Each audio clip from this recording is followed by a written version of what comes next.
Hello ladies and gentlemen, and welcome to the Joy of Sticks. Stickhead here with your Atari ST gaming channel.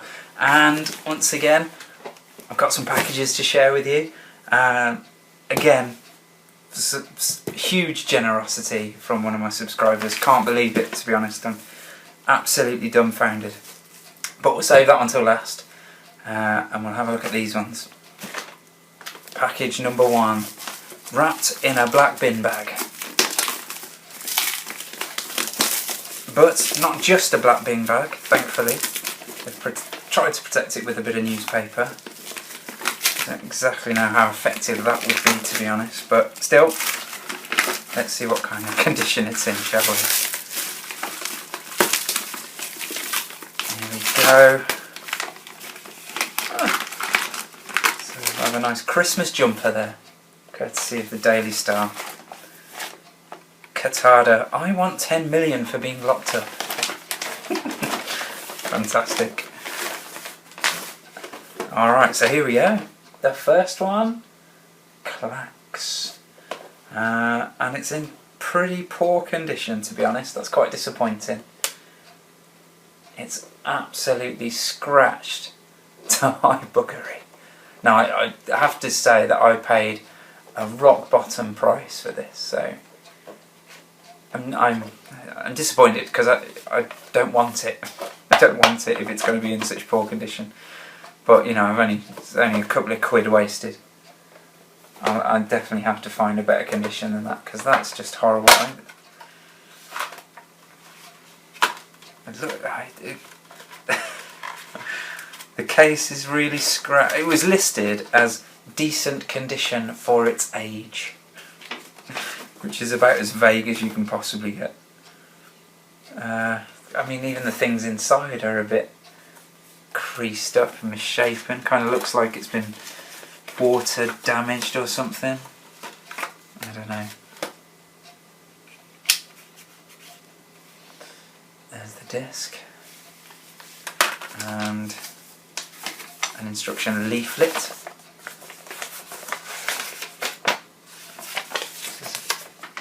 Unusual.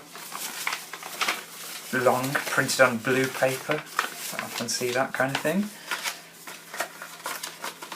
It's actually in the last video that I posted talking about why do you choose to play old games, and you know, that was something that I was wrestling with. I couldn't quite come to a conclusion, a definitive conclusion why I do. But one of the responders said that a lot of it has to do with the actual physical part of collecting. That because games are going more and more in the direction of digital distribution, you actually get, you know, you don't see boxes and cases very much. And to be honest, game boxes are boring these days. What have we got here? We've got something here to show you. This is my son's game, Lego Batman the video game. I mean, they all look the same, they're all the same size, they all have the same actual hard case, they all have a video, a picture rather, they all have the screenshots. There's not much character in modern game packaging these days. Unless you pay over the odds, of course, and get the special edition. So yeah, it's a shame, really. There have been a couple of games I've bought not long ago that have a bit of character. I seem to remember the what's the name of that game? Deus Ex something. The more modern version. Human Evolution. One of the two. That's got the instruction manual in there is written in character, as it were.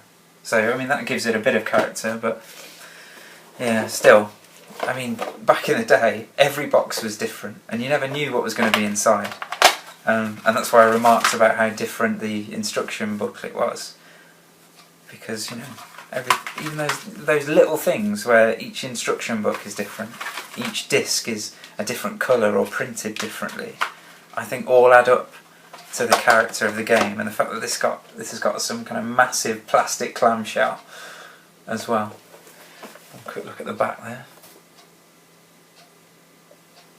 And this is something you don't get anymore, either drawn or painted artwork, and I don't think you see enough of that, because I mean that's not a brilliant example. It's not exactly exciting. I mean it's well executed, but I love it. I love it. In my son's room, I bought him a big Star Wars poster of the original painted posters. A print of that, and I just think it looks fantastic, absolutely fantastic. Not enough of that these days, in my opinion, for movies or for games. Anyway, package number 2. Let's have a look at this one. Okay, it's a bit silver at that end, and it is. Oh, it says dropping it. SimCity. I'm really chuffed to get this. Because I've been playing it quite a lot on the ST recently, and it's just a great game. It's just so, I don't know what it is about this version that I really love, because I've played this one, I've played SimCity 2000, I've played SimCity 3000 briefly, and I've played SimCity 4. I haven't played the most recent SimCity. I was put off by all the DRM gate and all that kind of the stuff that surrounded that, but I might do in the future if the price comes down. But similarly to Championship Manager, the new Championship Managers, they're brilliant. They are brilliant, don't get me wrong, but there's something about Championship Manager 93 for me. It's just really simple. You get on the game, you buy your players, you put them in a formation, away you go. Do you know what I mean? And this is similar really, but from a city building simulation point of view. There's just too many options in the later games. 2000 not so bad, I did really enjoy that, but it's something about the simplicity of this. Just place your zones, power them, give them some transport, and away you go. It's just more immediate, and I really appreciate that. So let's have a look. It's got one of those slip cases, rather sexy looking silver box. Let's get inside it, shall we? We've got user documentation with a nice brown stain on it. And it's not in the greatest condition either. But then I got this one at a bargain price, so it's much better than the Clax, especially the outer. Usually these sleeves get really horribly battered up, but it's only really battered along the bottom there, not too bad elsewhere. SimCity all-time high scores, you probably can't see that at all, but it's like mauve print on dark brown, which is obviously the copy protection, something I'm not familiar with because I always played a cracked version of it. Naughty naughty. English supplementary information. I love this, look, I love this drawn version of the gem interface. If only our resolution was that high, hey? Hey guys. We've got a grey disc with a bit of yellowing, but not too bad. Alright, yeah, well chuffed I've got that. Again, not brilliant condition, so if I see another one that is in really good condition, I might be tempted to go for that one and then sell this one, or give this one away rather. SimCity. Right, and now the most exciting package. I need to make sure I'm not giving away any information. And this is another one from the YouTube subscriber Logins. Another package. He said he found some more games and asked me if I was interested, and I said yes with knobs on. So fantastic, just bowled over by that guy's generosity. I mean, the postage costs alone, let alone thinking about what he could actually sell these for. So let's have a look. He told me to open really carefully because of the way the box is. He said there's a chance I could gash one of the boxes with my scissors, so I am taking great care. Alright, let's have a look then. Oh, one other thing. Another warning he gave me was that he's taken a lot of the discs out and packed them all into the same game box. So if I start opening game boxes and there's no discs inside, that'll be why. Not because he's forgotten to put them in. And he also said there's a nice little surprise in here as well, so I can't wait to find out what that is. But as ever, Logins has, packaged it up absolutely superbly. If only all eBayers packed their parcels like this. And I mean, he sent this from Norway, so you know what I mean. People sending it from down the road via eBay could learn a thing or two. I'll save that one. All right, here's the first one. I was really chuffed about getting this. Space Quest 3. Adventure game from Sierra, obviously the third in the series. It's actually the only... No, it's not. I was going to say it's the only Space Quest game I've played. It's not true. I've played this one on the ST, and I've played number 6, is it? Or number 7? Can't even remember which one it is, but I've played that on Windows 95 PC I had a long time ago. Never finished either. It's always the case with me in adventure games. I'd reach a puzzle that just flummoxed me, and then I would lose the impetus. With this one, it actually came really early. It was my cousin who had this, again, dodgy copy of it, not the original. So we were playing it, and we only got to like the 3rd or 4th screen, and it took us ages to get that far. And then I seem to remember this robot thing just kept killing us over and over, and we had no idea what to do. So that's as far as I got with this game. But since then, I've actually gotten more into adventure games. So I'm really looking forward to playing this one again, and hoping that I can get further than that. Surely I can get further. Oh, that's nice. Look at that. Normally these inner boxes, inner cases are completely plain, but a nice little photo. Probably significant to Sierra, I'd imagine. The area where they are. It's a 3-discer. What else have we got in the box? Let's have a look. The warranty registration card. Process immediately. Yeah, because we all do that, don't we? Atari ST computer users. This software was recorded on double-sided discs. Dun dun dun. Oh, this is nice. Look at this. A letter to our friends. From Sierra. From Roberta Williams, founder of family-owned Sierra Online Inc. I love it. So it's a little mail order leaflet. You can get some of their more serious software. And there's the manual. Not as beefy as some adventure games, but there you go. Yeah, as I say, I'm really looking forward to diving into that. It's interesting that 2 of the discs are blue and then one of them is grey. It's like any old disc just lying around the factory. Just bung the game on that and send it off. What's this? Ami Pro? Lotus 123? No, we don't need that. Alright, what else have we got? Oh, another one I'm really chuffed about. Not so long ago managed to get Secret of Monkey Island, and speaking of adventure games, obviously Sierra, classic producer of adventure games. Again, this is another great developer of adventure games, Lucas. Oh, I should say, I was going to say LucasArts, but of course back then they were called Lucasfilm Games. Loom. And this is one that I've never actually played, though I've played the Indie Adventures and I've played Secret of Monkey Island, but never played this. And this is really intriguing for me. The little snippets of information that I know about it, it's very unusual. I can't really talk too much about it because I really don't know very much, and I don't want to say something that's completely wrong. But and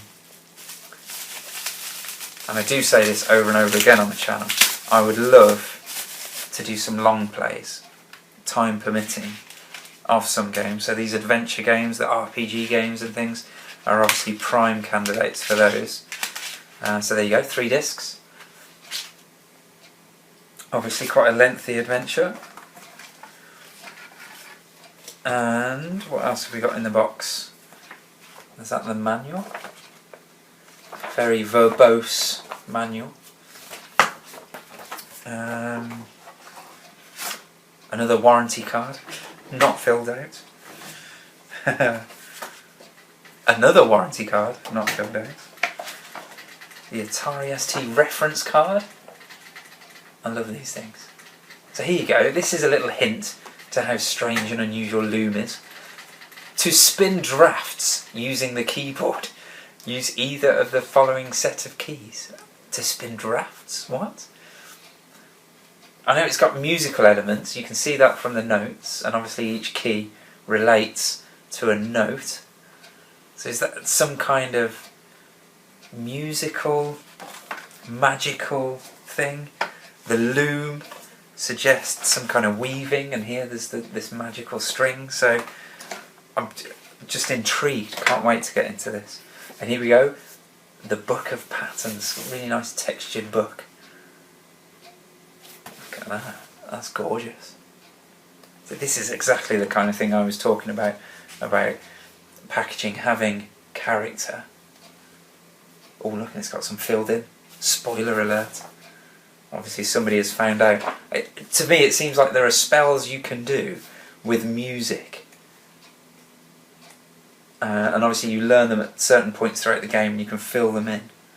I find a way of covering those up so the game's not spoiled for me. Fantastic. And then, okay, number 3. Now this is interesting. We spoke last, was it the last packaging video? Where I got Degas Elite, or Degas Elite. And we started talking about serious software, and that was only the second piece of serious software in my collection. Well, here's a third. ST Replay. Now, the great thing about this is it's not just a piece of software, it's a piece of hardware. ST Replay for the Atari ST. So here it's designed to fit into the cartridge slot. You can imagine if this was my ST here, it comes in on this side. And it's got in and out RCA jacks. Is that the right term for those? RCA? Maybe. You know, either way, audio can go in, so you can actually use this to make your own samples on the ST.